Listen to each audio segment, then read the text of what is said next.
Hey everybody, how's it going? I'm Paul, I'm with the Dicey Review, and tonight we're going to be learning how to play the 1 to 4 player game Marsh Hallow, which at the time of this recording is going to be coming to Kickstarter very soon, being released by 4Y Games.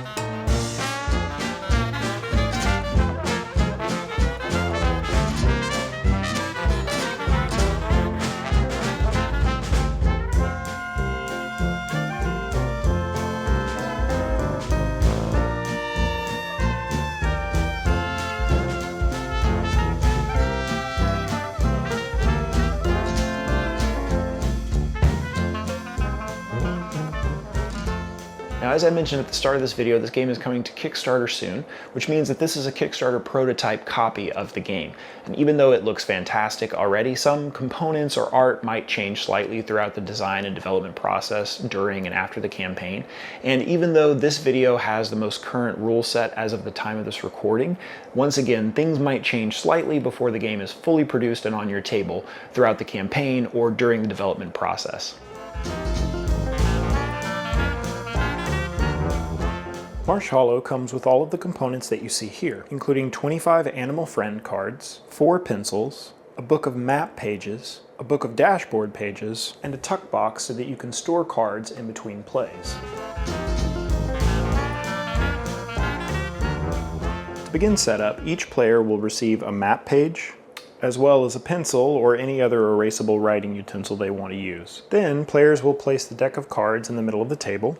Then each player will draw 3 cards from the main deck. Then players will find and circle the 3 matching characters shown on the card here on their map. These characters represent the player's family members that they have to save before the game is over to have a chance to win. And each player's set of family members will be unique. Players will then choose one of the 3 cards and save that character first, picking one of the 2 shapes and drawing it on top of the selected character. So for instance, this player could select this character and draw one of these 2 shapes as their first shape of the game. The player will keep this card, and then the other 2 that they didn't choose will be returned to the main deck. Players will then shuffle this deck of cards. They'll deal 17 of the cards face down in the middle, and the remaining cards that weren't dealt will be returned to the box. Normally, after creating this deck of 17 cards, they would be placed back inside of this Marsh Hallow tuck box, and then players would draw cards from this box throughout the game. But for the purposes of this video, we'll just have the cards in a stack on the table. After this has been done, you're ready to play. Marsh Hallow is a cooperative flip and write game where players are trying to work together to rescue their family and stop a Pyre ritual. Players will do this over the course of 18 game rounds. Each round, players will utilize the help of their woodland friends to cover different spaces on the map. And at the end of the 18th round, players have to have rescued all 3 of their family members, cover at least 1 brick space at the base of the pyre with a shape, and have enough water droplets in their supply to extinguish the pyre. And if playing with more than 1 player, each player has to accomplish this goal for all players to win. Each round of the game, including the first round that we just completed for setup, will have 3 phases: the run phase, the gun phase, and the dun dun dun phase. We'll look at the run phase first. During the run phase, players will select one of 2 shapes and draw that shape on their map. At the beginning of each round, or each hour as the game refers to it, players will draw a card from the movement deck and place it face up in the middle for all players to see. Each card will present players with one of 2 shapes that they can use to draw on their board. In the first round of the game, players used the card that they drew during setup and started from one of their family members' circled spaces. In all future rounds of the game, players will choose one of the 2 shapes that was revealed on the card in the middle. And if it's helpful, players can take the card and place it on their board to try and visualize how the shape would be placed. And there are a few rules when it comes to placing shapes. Shapes can be flipped and rotated in any direction that the players want, and any shape that a player draws has to be connected diagonally in some way to a previously placed shape. So for instance, this player could draw this shape, like we see here. It is important to note that when placing shapes on the map, you can't cover these meditation flowers that all of the Mallow monks are surrounding. And you also can't place shapes in such a way that they would hang off the edge of the map. Covering certain icons on the map, like marshmallows, ponds, mallow monks, slingshots and tents, etc., will come with a cost or a potential benefit depending on what the symbol is. We'll look at all of those costs and benefits when we talk about the gun phase in more detail in a moment. Each shape on a card will also have one of 4 unique colors and/or textures on it. Each color and texture matches a special elemental ability that can be activated once per game by each player. If a player places a shape that has the air element, they can yell "Scout" and then act like they're looking for something in the distance. They would then have the ability to look at the next card and decide if it should go on the top of the deck or the bottom. If a player places a shape that has the water element, they drum their fingers on the table and say "Rain is coming," and that would allow them to restore one previously crossed out water droplet in one of their water guns. And if they place a shape with the ground element, they could pound the table 3 times and shout "Quake," and that would allow them to move one of the squares in the chosen shape to a new location as long as it's somehow connected to the rest of the shape. The rulebook gives these 2 examples on an original shape and 2 valid Quake shapes that could be made by using this ability. If a player decides to utilize any of these 3 special abilities on their turn, they would circle in the bubble, showing that they've used that ability for the game. That specific player can no longer use that ability, but any other player at the table is allowed to use that ability. And it's important to note that everyone at the table will benefit from these abilities, even if they don't select the same shape. And they don't have to mark off on their own player dashboard. They can save it and use it on their own turn later. The one exception to this is the Quake power. For other players to benefit from an ability that someone activates on their turn, they would have to select and use that same shape to use the Quake power. And finally, one important restriction: if a player chooses a shape with the purple color, they're not able to cover Mallow Monks with any of these shapes. And as a reminder, Mallow Monks are these here that are trying to increase the Pyre's intensity. If players don't want to use either one of the shapes revealed on the animal cards, they can call on the Spirit of the Hallow. The Spirit of the Hallow is represented by this illustration here. Sometimes called a Rougarou, it's a shape-shifting werewolf-like cryptid in Cajun folklore that lurks in the Hallow. To utilize the spirit shape, you can fill in any one of the 6 squares in the illustration here, and then use the shape that's remaining. So for instance, the players could fill in this shape here and then use the remaining shape to place instead of what's showing on the card. On a future turn, they could color in a different square and use the remaining shape again. In this way, you can use this power up to 5 times a game, but with each use it will be weaker. Phase 2 of the game is known as the gun phase. During the gun phase, players will adjust their dashboards based on any water they had to use or any bonuses they might have gained. If players cover specific symbols on the map, like tents or slingshots, Mallow Monks or cultists, they might gain bonuses or they might have to pay costs depending on what the shape is. Anytime a player covers any type of marshmallow, whether it be a family member, cultist, or Mallow Monk, they have to spend 1 water droplet from their supply. So in this example here, we covered a cultist, which means that we would have to spend 1 water. Each player starts the game with 4 water droplets in a water gun that's loaded. The water guns that players have or can unlock throughout the game have diamonds underneath them with a number of water droplets inside of them. That's the amount of available water droplets each gun can hold at any one time. So for instance, this player currently has 4 droplets that they can use. By crossing out one of the droplets, the player can indicate that they've used that water to cover the marshmallow cultist that we showed on the board. If the player covers one of their family members or one of the Mallow Monks, they would have to spend a water droplet in the same way. If a player doesn't have a water droplet available, they can't cover one of these characters. Players may also gain bonuses by covering up certain symbols on the map, however, as well. If a player covers one of their circled family members, in addition to having to pay the 1 water, they would also gain a bonus that they could unlock on their dashboard. These 2 symbols here show different bonuses that could be unlocked whenever you cover one of your family members. If a player wants to, they could unlock an additional water gun. The player would circle in this dot here and circle the water gun to show that it's unlocked, and then color in the frame of the diamond below the water gun. Whenever this player reloads by visiting a pond in the future, which is something we can look at later in the video, they would get to reload this water gun and fill it with a droplet. Alternatively, if players wanted to, they could unlock this bonus here, giving them 2 water balloons.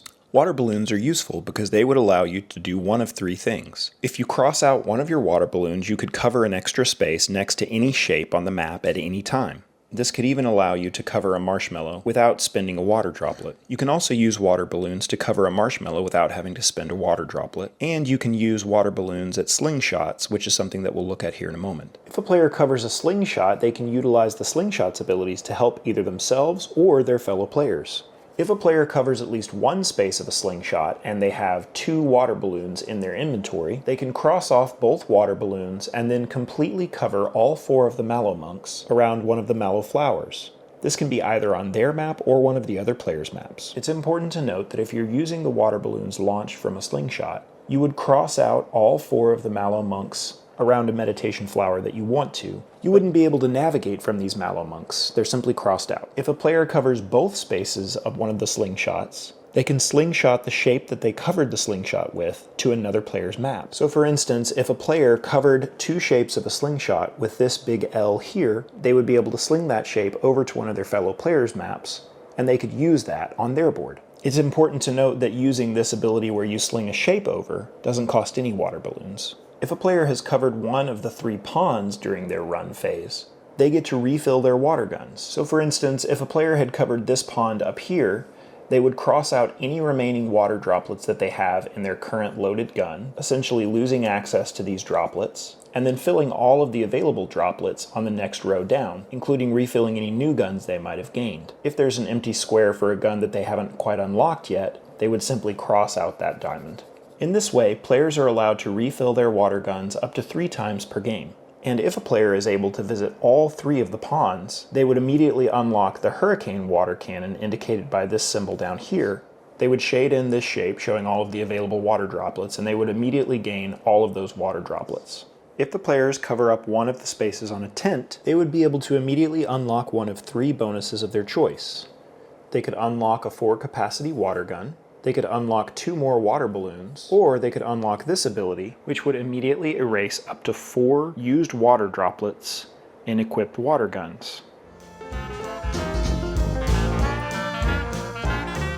After drawing their shape on their map during the run phase, and adjusting their dashboard for anything that they've gained or lost during the gun phase, the players would resolve Phase 3, the Dun Dun Duuuun phase. This is where the root cult would grow the strength of the Pyre and make it more and more difficult to extinguish. And this step is completed even during the first round of the game. During this step, players will shade in 5 petals on each space of the Pyre track for every undisturbed meditation circle. That is, each meditation flower that has 4 mallow monks around it that haven't been covered. So for instance, with this example here, since there are no mallow monks covered, the players would color in 4 full petals. After they're done, it would look something like this. But if there are any meditation flowers that have some of the mallow monks covered, you would only increase the Pyre by 1 for each remaining uncovered monk at that location. So in this example, for these 3 undisturbed flowers, the players would add 15 and 1 additional point for a total of 16. So in that example, they would cover in 3 full flowers on the track plus 1 additional petal here. At the end of rounds 6, 12, and 18, players will do an in-game scoring to judge how they're currently doing against the Pyre. The way to do in-game scoring, you would look at the max number of water droplets that you have in your equipped water guns. So for instance, in this case, we have 5 water droplets, and then they would add any potential unused water balloons that they might have. In this case, both are used, so they would just look at the 5 water droplets in their equipped guns. You would then add a 0 to that, and then compare it to where you are on the Pyre intensity track. If your total is ahead of the shaded in petals, that means that you're winning. If you're behind, like what we are here, at the end of the game, that means that you would lose. Since this is only the end of round 6, we still have time to potentially catch up before the game's over. And if you're scoring as a group, each player will do this scoring step to see how they're currently doing.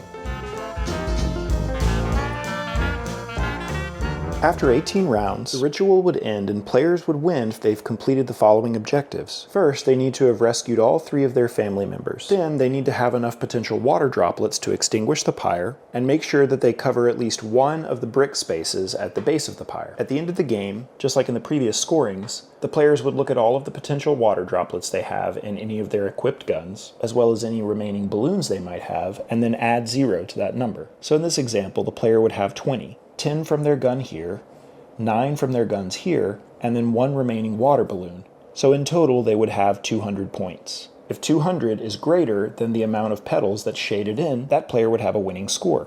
But when scoring for a group game, each player will have to track the degree to which they won or lost on their individual maps and then pool all of those individual scores together. This player has a positive score of 95, because that's the difference between 105, which is what the Pyre is scoring here, and their 200, which they've unlocked. But let's say that player 2's map and dashboard looked like this. The Pyre has scored 157 points, and they only have 120 points. 9 water droplets in their unlocked guns, and 3 remaining balloons. So they have a score of negative 37. The players would then subtract that 37 from the other players' positive scores, and if their overall total is still positive, all the players would win.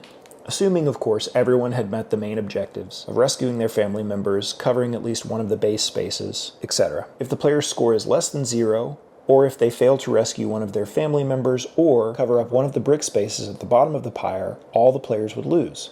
Alright everybody, that was our video. Thanks so much for watching. Hopefully it was helpful and hopefully it was informative.